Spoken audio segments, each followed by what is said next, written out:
Ce soir, peut-être nous allons mieux découvrir à travers notre invité qui nous a déjà rejoint. Elle, c'est Charlie. Bonsoir et bienvenue. Bonsoir, monsieur Michel Okoki. Un plaisir de vous avoir sur ce plateau. Un plaisir partagé. Moi, personnellement, c'est un plaisir pour moi. En tant que femme, Surtout ça. C'est ce que j'aime surtout. on est en train de vous célébrer. Est-ce qu'on peut se dire que déjà à l'entrée de jeu, les femmes, toutes les femmes ont compris la valeur qu'elles représentent? Bon, je peux dire non. C'est pas toutes les femmes. Parce qu'il y a des celles-là qui voient que les 8 mars, c'est seulement porter les pannes. Aller chez les tailleurs, coudre une robe ou une jupe là, pour elles, c'est tout. Or, la femme ne peut pas se mettre et célébrer les 8 mars. Les combats de la femme se vivent chaque jour. Nous le voyons dans nos foyers, nous le voyons au niveau de notre travail, tout. Mais il y a de ceux-là qui n'ont rien encore compris, qui ne voient que le 8 mars, c'est seulement porter les pannes. La femme, c'est la beauté. La beauté, c'est tout. Ah, séparer. Il y a de ceux-là même, lorsqu'elle n'a pas de panne, Après, tu as tout.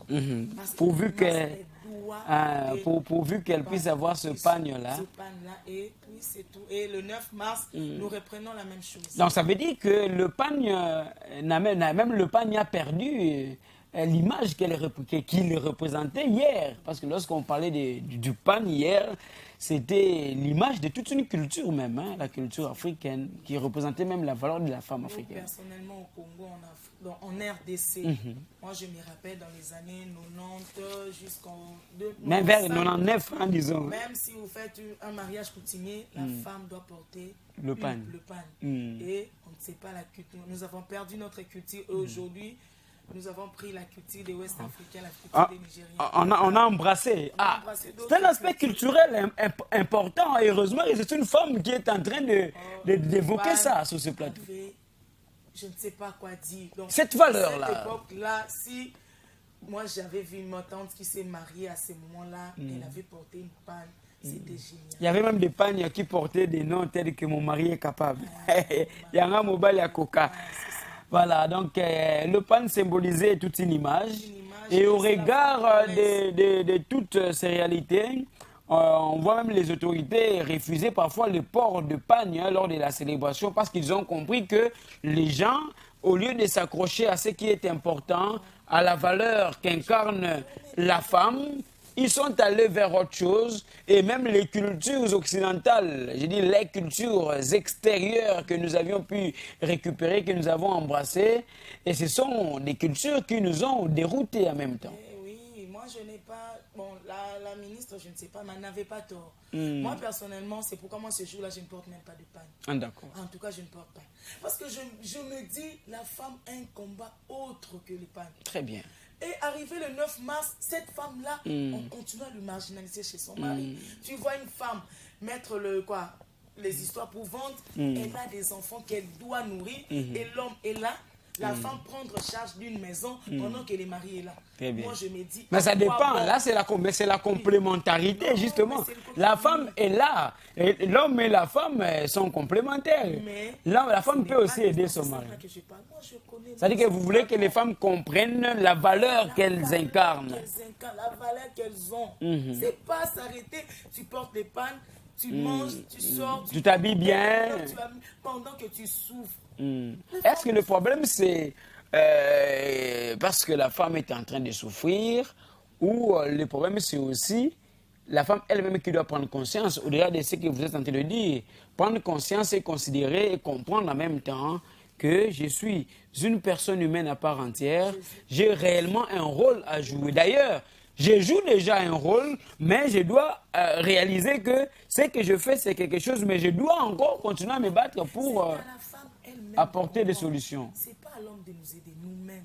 Nous devons comprendre que nous sommes là, on est là complémentaires. Nous sommes là. Une aide semblable. Une aide semblable. Mais aujourd'hui, qu'est-ce que nous voyons cette femme? Aujourd'hui, combien nous voyons? On vous accuse, vous les mamans, hein, vous êtes aujourd'hui, quand nous regardons les enfants, parce que quelqu'un disait, si vous voulez juger une église, il faut regarder les sœurs. Si vous voulez juger la valeur d'une maison ou l'éducation des enfants dans une maison, regardez les enfants. Et là, vous allez comprendre la valeur, vous allez comprendre directement la valeur de leur mère. C'est que leur mère leur inculque. Un adage qui dit éduquer une femme, c'est éduquer toute une nation. Très bien. Lorsque la femme éduque, nous savons que le mari sort, oui. Même nous aussi, nous sortons. Oui. Mais du moins, la femme a le temps de parler avec les enfants. La femme a le temps de comprendre les enfants. Qu'est-ce que les enfants veulent? Les besoins des enfants. Le besoin des enfants, tout ce que les enfants veulent, tout ce que... C'est ça. Mais même les femmes aujourd'hui, ils sont à la portée de beaucoup de choses. Et c'est ce qui a fait que l'homme a compris. L'homme est arrivé au-dessus de nous. C'est pas que je suis contre nous. Mais du moins, moi, mon combat que la femme doit comprendre. Très bien. Puisqu'il en est question, on était quand même aujourd'hui dans une école, l'école Academia à Kasavubu, où une activité a été organisée avec des élèves, une activité de sensibilisation, de conscientisation des élèves par rapport à la valeur qui représente la femme. Alors, on va peut-être laisser le téléspectateur suivre, on va suivre et puis on va revenir. Vous le savez, le monde célèbre le 8 mars de chaque année la Journée internationale de la femme. Dans ce cadre, l'école Academia, située dans la commune de Kasavubu, sur l'avenue Sayo, a organisé ce vendredi 15 mars 2024 une activité de sensibilisation et de conscientisation des élèves autour d'une part de la question de genre et d'autre part du rôle de la femme dans le développement d'une société. Plusieurs activités étaient au menu, entre autres, la conférence débat. Dans certains cas, le droit de développer seul, car qui de nous ici présents a le potentiel de la capacité de se développer sans de l'aide extérieure? Ça n'existe pas. Prenons l'exemple d'un pays. Un pays a besoin d'aide extérieure afin de se développer. Même toi, comme tu es là, tu as eu besoin de personnes à côté de toi afin de te développer. Tu ne peux te développer de toi-même. La femme est une pièce importante dans le développement d'une nation. La femme est une personne bénéfique qui aide et qui donne de grands avantages dans une nation.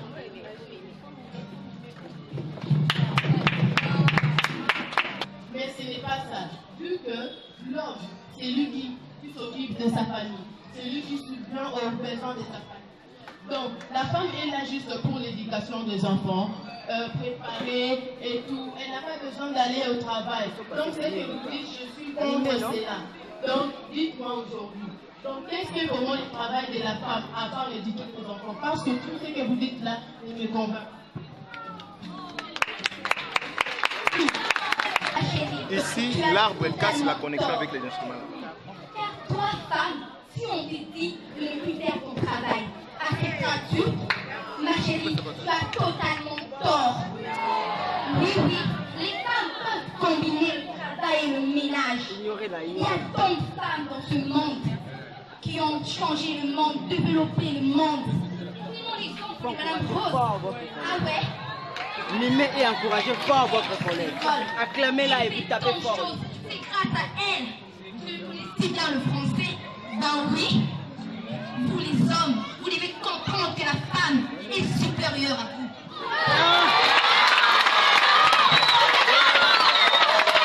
Ok, ma chère amie, laisse-moi te dire que je suis déjà contre toi. Parce que déjà dans le droit, la femme, elle est classée comme une personne incapable. Selon la droit, la femme, sans l'intervention de l'homme, elle ne peut rien faire.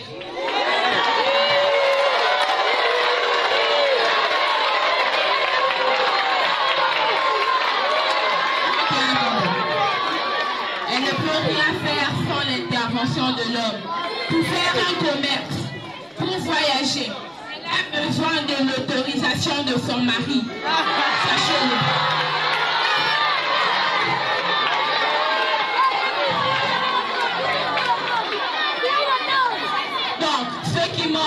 Qu'elle n'est pas indépendante, qu'elle dépend de l'homme. Sachez-le, nous devons être clairs sur ce sujet. Bravo!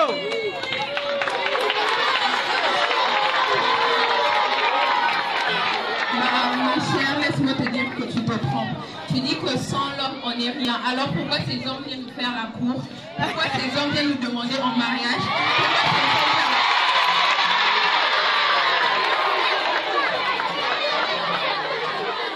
Laisse-moi te dire que dans ce monde, si la femme n'était pas là, l'homme allait se marier à l'homme et il n'y aura pas d'enfant. À part Adam, il n'y aura personne.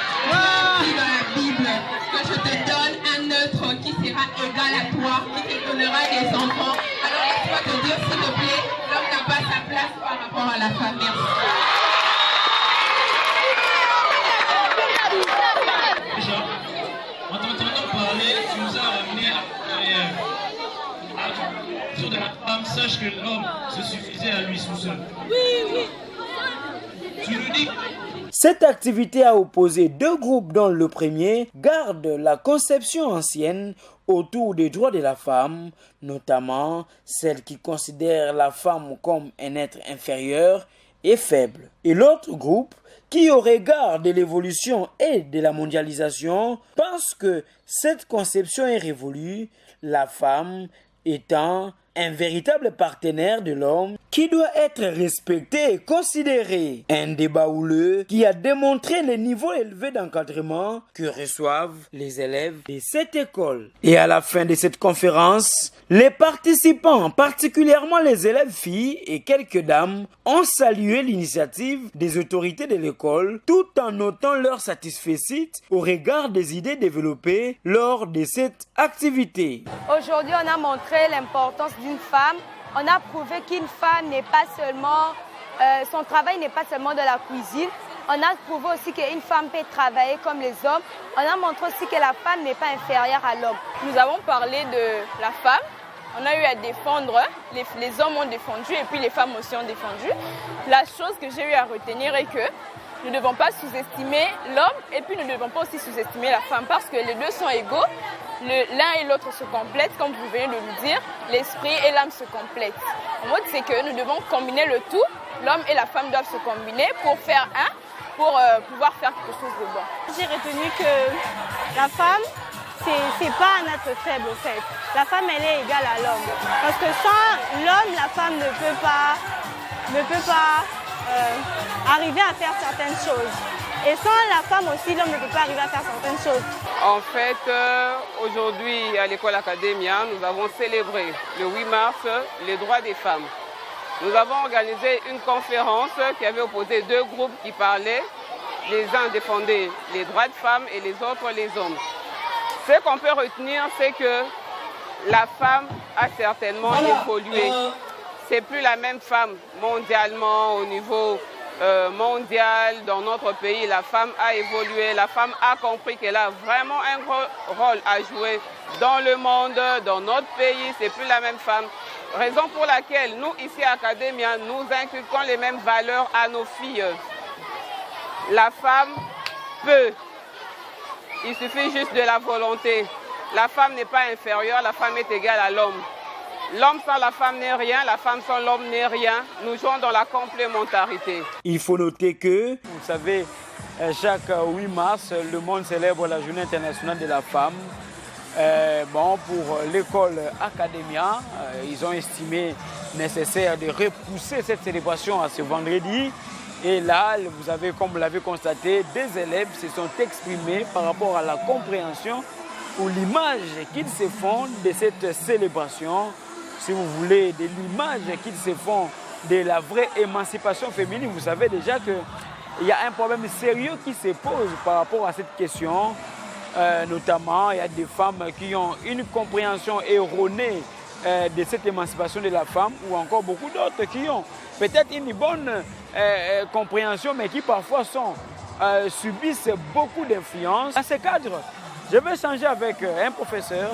Oui, il est enseignant ici à l'école Academia, enseignant de latin. Il va nous dire ce qu'il a pu retenir de cette activité, mais aussi des orientations qui peuvent être données quant à ça. Voilà, vous êtes enseignant. Oui, je suis enseignant à l'école a organisé une méga activité comme celle-ci. Qu'est-ce que l'on peut retenir en somme de ce qui vient de se passer? Oui, c'est une journée spéciale pour moi par rapport à cette revendication de la femme. Et surtout, ce qui m'a plu aujourd'hui, c'est de voir les filles parmi les conférenciers qui ont organisé et qui se sont défendues pour valoriser d'ailleurs la journée et surtout dédier cette journée à nos mères et aussi aux femmes qui se sont spécialement distinguées dans le monde. Très bien, mais est-ce que vous estimez qu'aujourd'hui, toutes les femmes ont quand même cette meilleure perception de l'émancipation de la femme? C'est une grande lutte, comme elles-mêmes le disent, c'est une grande lutte. Comme elles sont en train de lutter, quand même, lorsque nous jetons un coup d'œil par rapport à l'organisation, même dans la politique, dans beaucoup d'activités, nous trouvons que petit à petit, les femmes commencent à prendre des places par rapport aux revendications et à tout ce qu'ils demandent. Très bien, mais lorsqu'on essaie un peu de lire Claire Mbouibanza, elle essaie de peindre aussi un tableau sombre par rapport à toutes ces femmes qui pensent que l'émancipation de la femme, c'est le fait seulement d'avoir fait de longues études, c'est le fait de dominer sur son mari, c'est le fait d'oublier même la première fonction, la fonction de la femme, qui est de s'occuper de son foyer et surtout de ses enfants. Comment vous analysez cet aspect des choses? Oui, moi, je trouve que même notre société est en train de connaître des mutations vraiment qui sont fondées sur le développement, je dirais, de la femme. Avant, la femme n'avait pas de valeur, selon la société, selon la culture, selon aussi ce que pensaient les hommes. Mais actuellement, nous voyons que la femme commence à prendre petit à petit sa place. Oui. Sa place, c'est-à-dire, la femme ne peut pas rester tout simplement à la maison pour préparer et pour prendre soin de la maison. Et la femme peut également travailler pour le développement de son pays. Et travailler, c'est-à-dire, elle peut aussi exercer la fonction ou le travail qu'un homme peut exercer. Donc c'est de cette façon-là qu'elle peut aussi contribuer à notre société ou au développement de la société. Mais c'est pour dire qu'elle est en train de perdre un peu la perception qu'elle avait avant dans la société traditionnelle. Maintenant, avec la modernité et notre société actuelle, elle est en train de prendre la place. De vouloir prendre la place de l'homme. Et ça implique justement cette mauvaise conception. Oui. Voilà, mesdames et messieurs, vous avez compris, c'était juste une interview pour nous faire une idée de l'activité qui vient d'être organisée. Merci beaucoup d'avoir répondu à notre invitation. Merci, mesdames et messieurs. Nous continuons encore avec vous. Il faut noter que le couronnement de cette célébration de la femme à l'école Academia a été marqué par un concours culinaire entre les élèves de la section littéraire et ceux de la section commerciale et scientifique.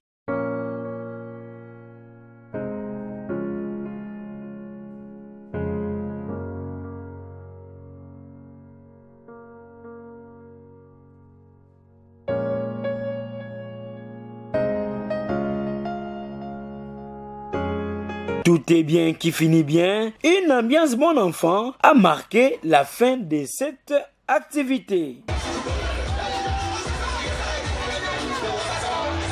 La grande leçon tirée de cette journée est que l'homme et la femme sont deux êtres complémentaires qui doivent travailler ensemble afin d'assurer le mieux-être, le développement, mais aussi la promotion et la pérennisation des valeurs. Voilà, des retours, vous avez quand même suivi et d'ailleurs vous étiez sur place parce que vous êtes aussi encadreur, ou pour ne pas dire encadreuse. Est-ce qu'on peut considérer ces genres d'activités comme une véritable façon de conscientiser, de sensibiliser déjà les élèves pour que demain, quand elles seront femmes ou ils seront hommes, qu'ils puissent avoir une meilleure compréhension de cette question de genre?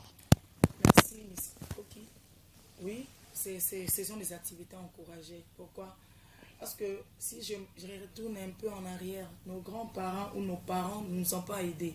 Mais du moins, au moment où nous parlons, voir des enfants déjà à cet âge, comprendre que même si elles sont des femmes, elles sont capables de faire quelque chose. Déjà, ça ouvre la mémoire, ça ouvre l'esprit aux enfants. Parce que nous, dans notre époque, on nous disait la femme est pour la maison. Dans le mariage. Dans les mariages. Elle est faite pour le mariage. Pour le travaux ménager. Mais aujourd'hui, nous déjà nous montrons à nos enfants que même si tu es femme, tu dois aller à l'école. Même si tu es femme, tu dois travailler comme PDG quelque part. Même si tu es... Donc, on montre déjà à nos enfants et ça ouvre déjà leur intelligence. Et ces enfants-là, en grandissant, elles savent plutôt que je suis femme, je suis aussi capable de faire tout. Très bien. C'est que l'homme fait, moi aussi je dois le faire. Moi aussi je peux le faire et mieux le faire d'ailleurs. Le faire d'ailleurs par rapport même aux hommes. Ah, c'est ça. Nous, on a vu ça dans les écoles. Donc ça veut dire qu'en même temps, le travail doit être fait à tous les niveaux. Que ça soit au niveau des écoles. Même dans des églises. On doit montrer même aux femmes. Montrer que la femme n'est pas là seulement pour en effet faire la vaisselle, la lessive. Ce sont des cas où même des églises doivent en parler. C'est pourquoi moi je suis même contre parfois, excusez-moi, je suis chrétienne, une femme qui part à l'église du matin jusqu'au soir. Alors qu'elle peut travailler. Mais on dit que souvent ce sont les femmes qui sont derrière les sensationnels. Voilà pourquoi même dans les églises, il n'y a que les femmes qui tombent. Les femmes, pas les hommes. Parce qu'elles sont un peu trop... Pourquoi? Parce que même nos pasteurs aujourd'hui n'aident pas la femme. Et même si ces églises-là aidaient les femmes, la femme n'allait pas être comme elle. Elle n'allait pas garder cette conception, ancienne conception. Il y a sur 100%, peut-être que 20 ou 30% des pasteurs qui prêchent. Qui font comprendre aux femmes. Très bien. C'est ça qui pense que la femme doit rester à l'église. Ah, d'accord. Pour prendre des prophéties, pour faire, je ne sais pas. Elle doit servir le Seigneur, ce n'est pas mauvais. Mais travailler, ora et labora. Donc c'est ça, prier et travailler. Il faut travailler. Ah oui, c'est pour ça dit Sala, Sambila, je vois ça les Kimbanguistes. Très bien. Sambila, Sala, Sala, Sambila. Ok. Mais maintenant, est-ce que vous êtes sûr que ce combat, cette lutte que les femmes du monde sont en train de mener pourra réellement atteindre les objectifs assignés? Ça veut dire un monde où les hommes seront des hommes genrés, des hommes qui vont comprendre qu'effectivement, lorsque je suis devant une femme, je ne dois pas mettre dans ma tête qu'il s'agit ici d'un être faible, mais il s'agit d'un être humain qui a tous les atouts nécessaires qui peuvent justement nous aider à travailler ensemble et trouver des solutions à des problèmes. Oui, merci, M. Lecoq. Comme je l'avais dit tout au départ, moi je me dis, c'est pas l'homme. Tout ça, le centre, c'est nous-mêmes la femme. Si toi-même la femme, tu comprends. Si toi-même tu comprends que bien que je suis femme, et aujourd'hui nous voyons même la raison. Ce sont des femmes qui sont toujours exposées. Pourquoi pas l'homme? Et pourquoi elles ne prennent pas conscience? C'est ça. Est-ce que vous espérez que ce combat-là où les objectifs seront finalement atteints? Finalement atteints petit à petit, oui, mais c'est la femme elle-même qui doit prendre conscience. Moi je me dis, comment la femme tu peux accepter d'être exposée? À un homme qui te donne parfois 10 000, 20 000, 30 000. Au cas où toi-même tu peux sortir et chercher cet argent.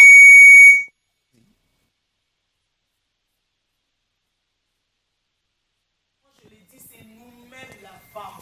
C'est nous-mêmes les femmes qui doivent comprendre qu'on n'est pas là seulement pour faire n'importe quoi. La femme est là pour travailler aussi. Donc c'est un combat, oui, que petit à petit, mais c'est à la femme de comprendre. C'est un combat, oui, il y a de ce monde-là qu'elle commence déjà à comprendre, comme en Europe, oui. Pas seulement en Europe, mais le travail que vous avez fait là, on a vu cette activité organisée par les autorités de l'école Academia. Ce sont des activités allouées. On sensibilise, on conscientise les enfants, mais il faut qu'il y ait une suite. Au niveau des maisons aussi, dans tous les milieux où que les enfants fréquentent. Excusez-moi, je n'aime pas que le mois de mars, c'est le mois de la femme. La femme vit. On célèbre la femme tous les jours. On a vu Kamaralei chanter sa mère. Vous attendez le 8 mars pour commencer à prendre conscience. C'est chaque jour qu'une femme doit prendre conscience de sa vie. On a vu Kamaralei chanter sa mère. Beaucoup d'hommes ont chanté leur mère. Beaucoup de papas, j'ai vu Papa Wemba aussi chanter. Papa Wemba chanter sa maman. On attend le 8 mars pour commencer à faire des conférences. On attend le 8 mars pour, comme je vois des affiches par-ci, par-là, non. Mais là je vais vous taquiner un peu. Il y a quelqu'un qui disait, parfois les mamans confondent l'amour, l'affection que les enfants développent vis-à-vis d'elles parce que les enfants passent plus de temps avec elles. Et l'amour, le vrai amour qu'ils peuvent témoigner à leur père aussi. Parce que parfois, vous voyez, les gens vont dans le sens de faire des comparaisons qui ne tiennent pas lieu. Le papa a sa place, maman a sa place, chacun joue son rôle dans la maison pour le mieux-être des enfants. Oui, moi je dis, même nous on est des femmes qui sortent. Quand nous rentrons, mes enfants aussi ont besoin de moi. Et je sais que même à cette heure-là, je rentre, je dois leur montrer l'affection. Très bien. Je sais que demain, je dois sortir. Et quand je reviens là, à 15h, je dois montrer à mes enfants toute une affection. Que je dois leur donner l'affection. Mais alors, on vous accuse, mais là, vous, les femmes qui travaillez aussi, on dit la femme qui travaille, parfois n'a pas le temps de respecter son mari, elle n'a pas le temps de s'occuper de son mari. Hein, même quand papa demande de l'eau, bon, c'est l'enfant, parce que les enfants ont grandi. Bon, parce qu'on a vu les enfants, j'étais là, j'ai vu un enfant dire, un élève dire, la femme doit être capable d'être mère, donc ça veut dire mère pour ses enfants, mais aussi d'être épouse, donc épouse pour son mari. En tout cas, moi je me dis, je ne sais pas. Moi je parle personnellement parce que c'est moi qui suis au plateau. Moi personnellement, pour le moment, je n'ai pas de bonne. Je suis seule. Mais et vous vous battez seul. Je me bats. La femme aux 1000 bras. Moi, s'il faut dormir à 1 heure pour faire tout pour mes enfants, vous le faites. Je me bats. Je me bats. Même dans la position, ils me disent, mais toi, tu es comment? Et c'est à 5 heures que je dois me réveiller. Pour aller au travail. Et d'abord, avant de sortir, je dois préparer encore. Le matin à 5 heures pour laisser mes enfants à la nourriture. C'est ça. Dans la femme aux 1000 bras. La femme à 1000 bras. Une thèse qui se confirme donc. Et la femme est plus forte que l'homme. Il faut qu'on se le dise. Ce qui s'est passé exactement par rapport à ce combat, cette lutte que la femme est en train de mener et qu'elle continue à mener chaque jour pour faire comprendre à son partenaire homme que tous deux sont des êtres humains qui ont été créés par un seul et même créateur et doivent bénéficier des mêmes avantages tels que nous les vivons aujourd'hui avec même les nouvelles lois ou les nouveaux textes de lois qui sont proposés, que ce soit au niveau international, mais aussi au niveau de nos États pour éviter toute forme de discrimination vis-à-vis de la femme.